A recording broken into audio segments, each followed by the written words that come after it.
Well, U.S. National Security Council spokesperson John Kirby announced on late December that Russia's Wagner mercenary group is expanding its influence, recruiting convicts and receiving arms from North Korea.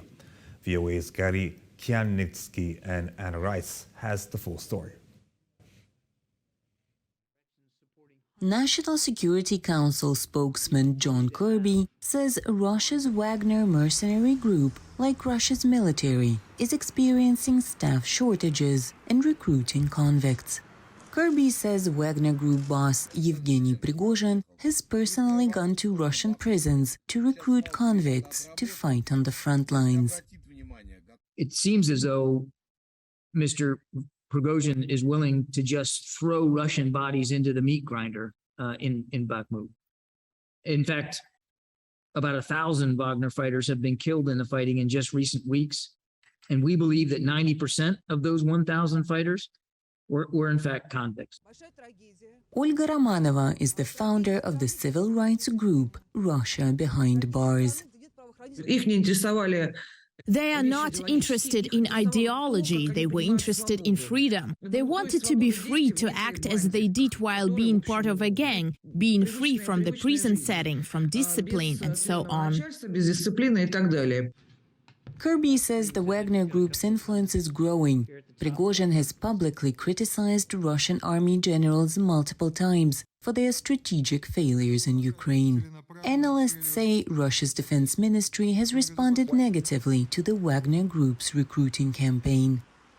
Wagner Group is actually competing with military units of the Russian army, and they're being recruited from prisons.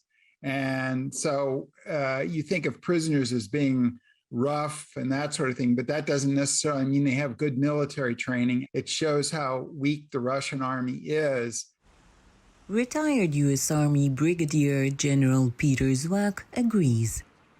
When you have alternate forces to your main forces, because they can't get it done, this I think shines poorly on the state of the Russian military. For many convicts, joining Wagner Group feels like a way out of prison. Romanova says they're not motivated to fight, but rather treat conscription as a ticket to freedom. Yet many, after they join, try to escape or switch sides and join Ukraine armed forces, something Wagner Group doesn't take kindly to. For example, in mid-November, a leaked video showed Wagner Group mercenaries using a sledgehammer to execute a member who defected to Ukraine. Many agreed to join Wagner Group, hoping to immediately run away. That's why tons of them surrender, defect, just tons. That's why you get extrajudicial executions. And here's where Prigozhin made a huge mistake. He thought these executions would impress the convicts, and they would stop running away, but they simply stopped joining the Wagner Group. U.S. intelligence suggests the Wagner Group is also getting some of its arms from North Korea, says Kirby. According to Pentagon data, the first shipment from North Korea came in November, and that, Kirby added, is a violation of UN Security Council resolutions. For Gary Kianitsky in Washington, Anna Rice, VOA News.